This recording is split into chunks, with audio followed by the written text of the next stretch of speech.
Hi, everyone. This is acyuta-bhava from Nightlight Astrology, and today we're going to take a look at a birth chart. This birth chart comes from one of my students with permission, so a big thanks to her for volunteering today. We're going to illustrate a few different techniques. One is going to be how to read planets and places, or in other words, how to read in modern terms, how to read a planet in a house, and looking at house rulerships and topical distributions in the chart. And then we're going to also talk about some very basic ways that you can do a forecast without even needing to use a biwheel or an ephemeris. So just some simple tips. The reason that I like to do these videos is twofold. One, I like to help people out there who don't maybe have the time, energy, money to take classes, but they're trying to study on their own, to give them some resources for learning how to read birth charts and just some basic tips, especially for those people who are studying Hellenistic astrology. And the second reason is obviously to give you some sense of the kinds of things that you learn in my programs. My new program, Ancient Astrology for the Modern Mystic, is coming up, starts in June. You can learn more about it on my website, nightlightastrology.com. Go to the courses page and go to the first year course page in particular. Of course, my second year program and my horary program are also starting in June. And there's a new program that's starting in the fall, in the very beginning of December. So there's a lot going on. You can check out there. If you have any questions, email us info@nightlightastrology.com to ask your questions. Also, the early bird rate is in effect. We have need-based tuition for people who need some help, and also payment plan if you need it. So the early bird, you save about $500 off when you register before the start of the program, and that's available now on the website. Okay, so that being said, let's take a look at our chart for the day, and I'm going to walk you through some basic delineation techniques, especially around planets and places. So I'm not going to I can't go through every single thing in the chart. That would take forever, but I want to highlight a few things. When I look at this chart, one of the first things that I do is I take a look at the sun and the moon and the rising sign. Those are three universal significators, so called by Robert Schmidt, who was one of the earliest and best translators of the Hellenistic source text material from an organization that was called Project Hindsight. He and a bunch of other astrologers were really invested in interpreting these texts. And one of the things that he noticed was that ancient astrologers had certain approaches that they took when reading charts that would involve the reading of certain symbols to gain very broad information about the life as a whole. And they tended to look at the sun and the moon, the luminaries or lights, as well as the ascendant planets in the first house or its ruler. So in this chart, if I just start with those three positions, a few things stick out to me. One is that this individual was born under a full moon in the 12th house. And also that puts the sun in the 6th. Those are challenging houses. So I'm anticipating right away maybe a little bit of a difficult life story, or at least some of the challenging themes of the 6th and the 12th house playing a big role, especially the 12th house moon. I would also look at the ascendant ruler, Capricorn rising, and I look at Saturn in the, use my circle, in the 9th house to get a feeling for that. So let's just start there and look at each of them. Maybe we'll start with the ascendant ruler. I look at the ascendant ruler. It's Capricorn rising. Think of that earthy, hardworking, tenacious, Saturn-like personality. Oftentimes very sober, mature, serious, hardworking, disciplined, dutiful. Of course, there's shadows to Capricorn too, but those are when I'm working with a client. I generally try to look for the positive in any placement first. And kind of say, okay, this person's going to have that sort of tenacious Capricornian mentality. Now, you could do all sorts of things if you're practicing Hellenistic astrology, like look at the sect or, the dignity, the house placement. There's a list of kind of like a hierarchy of principles that you might use to evaluate the condition of Saturn, for example. I'm just going to keep it simple today and look at planets and places. What does it mean if the ascendant ruler is in the 9th house? Well, when it comes to the character, the body, the appearance, the vitality, and the general sense of psychology that I get from this person, I know that aside from being Saturnine and Capricorn-like, that it's going to be a Saturn and Virgo type of personality. And even more specifically, that this is Saturn and Virgo in the 9th house. I could look at the north node of the moon too, but again, just keeping it simple. And I find that keeping it simple is really important, because the more that you try to add in right away in your interpretation, the harder it's going to be, because you have to synthesize so many things at first. It's easier to just start with a very basic set of delineation principles. So, for example, what does Saturn in the ninth mean? And we'll put personal emphasis on these things, because this is the ascendant ruler. So it's going to describe the native themselves. The first house was associated with the native, their appearance, their body, their psychology, constitution. It was the only house said to be belong to the topics of the native spirit and soul. So in the ninth, they might be interested in religion, long journeys, foreign countries, higher education, the law, etc. So these are the basic ninth house topics. And if I started reading like this, which I did with this is a student of mine who was also a client of mine in the past, and when looking at this, what does this translate to immediately? Well, this person has spent the bulk, I think they said it was like 20 years or 16 or 17 years or something like that. And only about 4 or 5 of them have been spent living here in the United States. The rest of them have been spent living and working abroad in foreign countries. So when you see the ruler of the ascendant in the ninth house, one of your potential delineations is that there will be a personal, strong, like interest in foreign cultures or countries, or the person will literally work abroad or travel a lot or something like that. Now, it could be that you get more of the story of religion, or more of the story of higher education, or something about the law. So when delineating, what I would typically do with a person such as this is I would say, look, here's the different topics that I see your life probably becoming focused on. And I would list all of them. I would just say these different topics look like they're front and center. When I do that, I immediately, because I've thrown my dart at the dart board rather than the bullseye, I not only hit the board, but I hit close to the bullseye, because the person says, oh my gosh, wow, that's incredible. Yeah, I've spent a huge amount of my life in foreign countries. As opposed to if I say, you're going to have a lot to do with religion, and they say, no, it's nothing to do with religion, then I will have tried to hit the bullseye but missed the board. So generally speaking, when delineating, we want to remember that, just like weather patterns have a variety of ways of appearing and being experienced. So how do I describe, a rainy or cloudy day with a certain kind of temperature? There's a variety of different languages that I might use, or descriptions that I might give. As long as I'm getting close to describing rain, then I'm going to be okay, because everyone can agree, yeah, that's rain. As long as I'm describing Saturn in the ninth and getting that part right, then there's a good chance that the person is going to feel like I've just done good astrology for them, because I say, hey, look, there's this ninth house focus. I couldn't tell you exactly just by looking at it what that focus will be. Will it be religion? Will it be someone who's kind of a really devout believer, or will it be someone who had some kind of difficult experience with religion? It could go either way with Saturn in the ninth. So similarly, is it someone who's had trouble with the law? Is it someone who is a lawyer? Is it someone who is an immigrant who's experienced prejudice? Or is it someone who's worked or lived abroad? It's hard to say with Saturn in the ninth. But if I mention, what is Saturn? What is Saturn? Hard work, duty, sometimes ostracization, or feeling like an outsider. And then I mentioned the topics of religion, foreign countries, etc. Then this person immediately gets like, yeah, wow, that's me. I've lived and worked abroad for a long time, and a big part of my life is feeling like an outsider in foreign countries.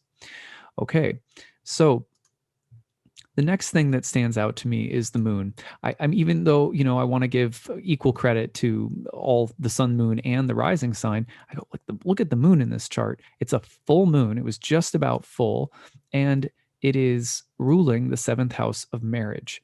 Okay, so first of all, that for me right away, this is a nighttime chart.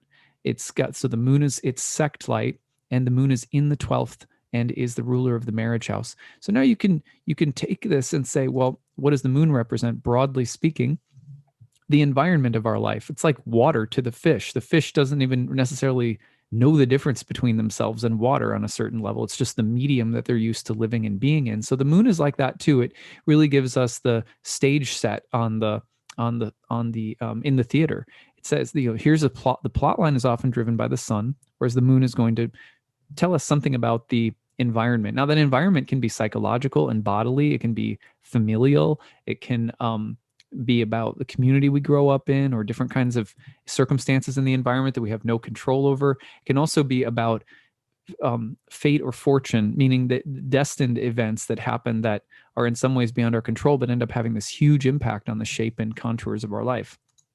Anyway, so I'm looking at this going, a full moon ruling the marriage house. And one thing to note is that the applying full moon was often spoken of as a sign of someone or something that could become possessed by a god, a muse, or could indicate someone becoming possessed almost in a negative sense, like losing their mind, or something like lunacy, the word lunatic. So I'm looking at this and going, what is there a spouse, or is there a story around marriage, maybe with roots back into one's own family or one's own parents, but perhaps one's own marriage as well, that involves loss or mental health problems, or the kinds of 12th house things that can happen, abandonment, or isolation or distance, or something like that. And in fact, this woman not only has lived and worked abroad for most of her life, but is also the mother of 3 children, a single mother of 3 children. The father is not in the picture any longer, and in fact was incarcerated. So you have the ruler of the 7th in the 12th. And big story of her life has been about, she's also had the help of her own mother in raising her children without their father. And obviously he had some real struggles and went to prison. So this is a huge part of her life, the environmental condition of the hardship of mothering and parenting because of an absent spouse who went to prison. So moon ruling the 7th in the 12th. Now, the other piece of this is, of course, the challenge of rising up and persevering through hardships. That's a part of the nature of the 12th house, which is called the joy of Saturn. So we also have that Saturn-like character, Capricorn. One of the things that this can mean when you put it all together is that this person, especially when you see that the Saturn and the moon are in a whole sign square with one another, that this person has had to overcome adversity, especially around marriage and parenting. And they've done so while living and working abroad for most of their life. So some big themes there. Another piece of this, of course, is going to be the sun in the 6th house. Now, the sun in the 6th house is interesting in this chart because a lot of the times when you have someone with the sun in the 6th, it can mean, okay, that their life path is going to go through the 6th house topics. The story or the plot line is going to go through the 6th house topics, and that can be somewhat challenging. It can be challenging because the 6th is a place that is often associated with hard labor, with little recognition or reward, with misfortunes, sickness, accidents, injuries. It's associated sometimes with slavery or servitude, but also, especially if a planet in the 6th house has any connection to something Mars-like for a living, it can be a very strong placement. For example, Muhammad Ali, a boxer, had his sun in the 6th house. Why? The 6th house was traditionally called the joy of Mars. And so it has a Mars-like quality to the house. And so sometimes you're going to see people who are fighters, warriors, activists. For example, Bernie Sanders has his moon in Mars and is in the rectified chart that's out there in the 6th house. So you get that kind of like activist, justice fighter, but also people who fix things that are broken, people who work in the trenches, military, and so forth. So in this case, what's so interesting about this is that the sun is also in a very close trine to the degree of the midheaven, which means that not only will this person probably do something that's sort of Mars-like or 6th house-like for a living, or that their life path will work through that house, but it will probably find success, greater success, because when a 6th house planet trines the midheaven, you'll see in some ancient delineation texts that is considered to be like a mitigation for a 6th house planet. So, interestingly enough, Sun in a Mercury-ruled sign in the sixth house. This person has worked for the military in technology and data. And that's part of why they've traveled around the world. So they've been in military technology and data for the bulk of their career, and that's taken them all over and abroad. So literally working for a Mars-like organization, but doing Mercurial-like Gemini things, and having a great degree, for relatively speaking, having great success, meaning moving up and doing better and so forth. So these are just interesting tidbits about the chart that you can see. Another thing that's kind of strong here is when you see the second house ruler in the ninth, you know that you'll probably make your money abroad somehow. So that's been the case for sure. You can see Jupiter in the eighth. You don't even have to read the planet as the ruler of a house. I mean, you could, but you don't have to. So for example, Jupiter in the eighth house, one of the things that she has dealt with has been she's done well with some investing. So she's had some gains through investments, which is quite common when Jupiter is in the eighth house of other people's money, that you'll often benefit through other people investing your money or investing other people's money, or there may be some good sign for investments when Jupiter's in the eighth. Now, okay, so the other thing here that's worth mentioning is that you wouldn't necessarily think with a Libran 10th house and a midheaven in Libra that this person would be in the military. It seems like peace or balance or beauty. And then you look at Venus with Mars in the fifth house. Well, it's funny, this person started off as a little high school entrepreneur, doing, girls' hair from her own house. And throughout her career, she's always had side jobs, side gigs that have involved the goddess, the arts, beauty, creativity, and also spirituality. I find this interesting because a constant throughout her life, in addition to foreign countries and the military, has been her interest in spirituality, astrology, and things like that. And she's had a strong way of weaving together. You notice Venus in Taurus in the fifth house, a place that's very creative, kind of entrepreneurial endeavors that go together with her interest in spirituality and religion. So, and a lot of those entrepreneurial endeavors have been very sensual and Venusian in general. In fact, one of her businesses incorporates the idea of the goddess. So I thought that was all just really, really, fascinating. Now, a couple of things that are worth mentioning around timing. So in looking at this chart, here's a few things that you can do when you're hopefully that gives you, just as a side before I go forward, that gives you some sense of how to read planets and places, and how diverse a chart can be based on which planet is in which house and what the planets represent as universal significators. It can just give you a ton of information, as simple as learning how to read planets and houses. That's a big part of my program and what we learn in my program as well. Anyway, so in terms of forecasting, you can include the outer planets or not. In my second year program, when I teach forecasting, I teach how to do both. If you're just going for a traditional view on the forecasts in the chart right now, for example, you can see that the great conjunction of Jupiter and Saturn just occurred in her second house, whole sign house of Aquarius, moving into an opposition with Jupiter. So some of her investments in cryptocurrencies paid off quite significantly as these planets change signs into her second house. And she's also, as a result, gotten a financial advisor to help her make bigger and more long-term decisions with some of these gains that she's been seeing. So there's big shifter in her life around money and finances right now, as Jupiter and Saturn have opposed that natal Jupiter. Of course, Uranus in Taurus has been hitting that Jupiter as well recently.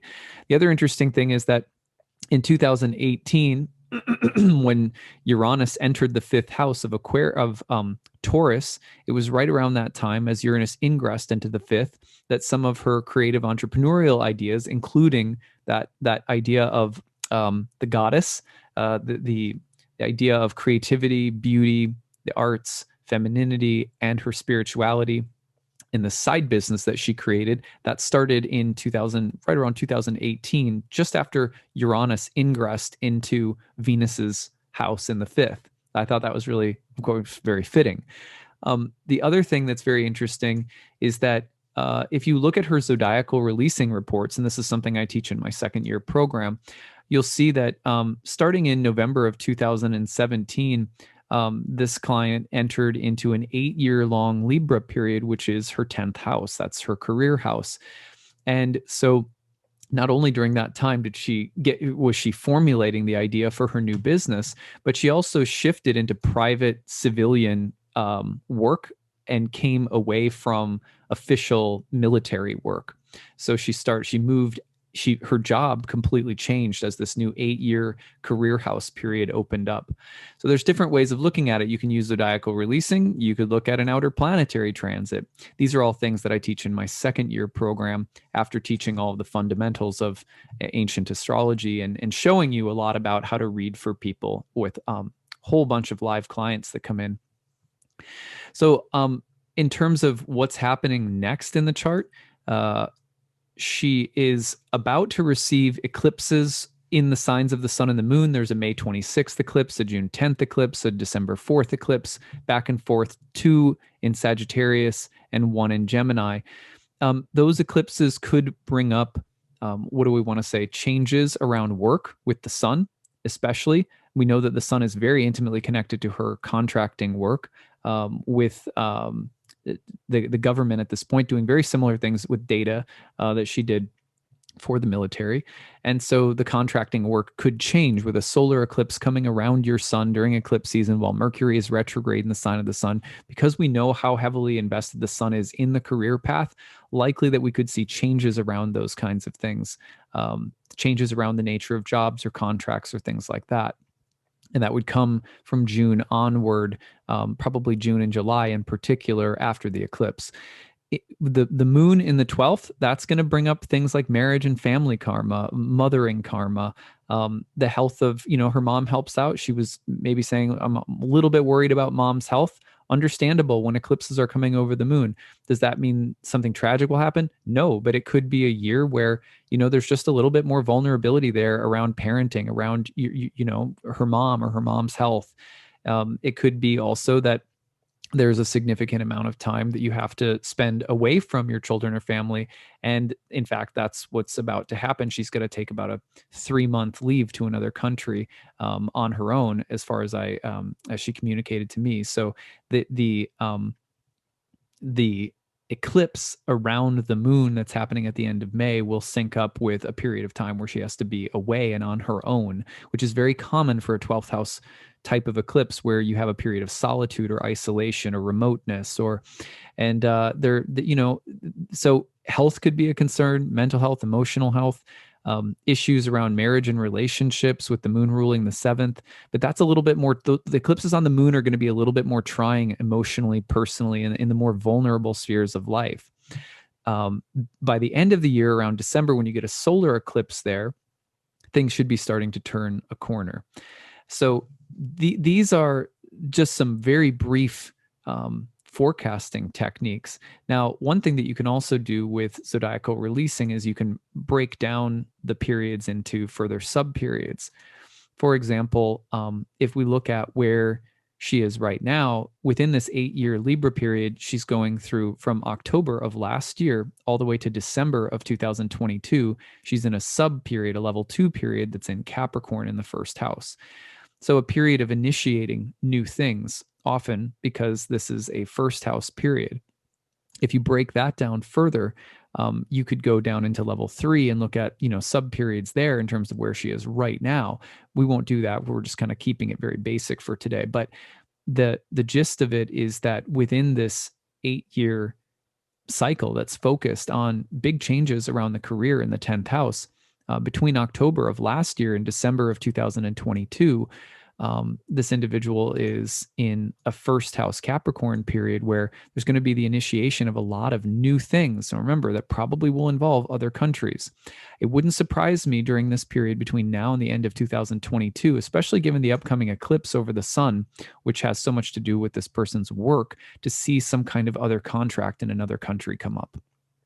So at any rate, again, just a few things to fill your cup for the day. I hope that you guys enjoyed this. If you like studying astrology and you want to go deeper with it, you like this kind of stuff, you're just like, I want to be immersed in this and learn how to do this, either if it's for yourself or reading for other people, check out my course, Ancient Astrology for the Modern Mystic. This is a program, very structured and guided program through the core principles, both philosophically, spiritually, and practically, of Hellenistic astrology. And we host, it's about 100 hours worth of classroom content that I teach live through Zoom meetings. You don't have to be there. You can follow along remotely if you can't make the live meetings. I have people from all over the world in different time zones that participate remotely. All of the classes are video recorded, that you get to keep them forever. There's tons of bonus material, guest lectures, and so forth. There's breakout study sessions, and you can email me anytime with questions, and we have Q&A, live Q&A with students in class. And yeah, it's a really deep dive into Hellenistic astrology. And a lot of people will follow it up with my year 2 program. I have a horary program, and I also have a new program called Readings and Passages, which is an extended amount of live readings. Most people really love the live readings that I do at the end of my first year program. You'll see me do about 8 or 9 live readings with guests, and you'll see all of the techniques employed in actual readings with people. And then after the client leaves the classroom, we break down the session and workshop it. And workshop the chart together. And you get those charts in advance, so you can kind of test your skills and come up using the delineation techniques, see how close you get to the way that I end up reading and what ends up being each person's story. So anyway, it's a great program. Check it out. If you have any questions, again, email me, info@nightlightastrology.com. And we will be back together again tomorrow for a wrap up on the week. All right. Take care, everyone. Bye.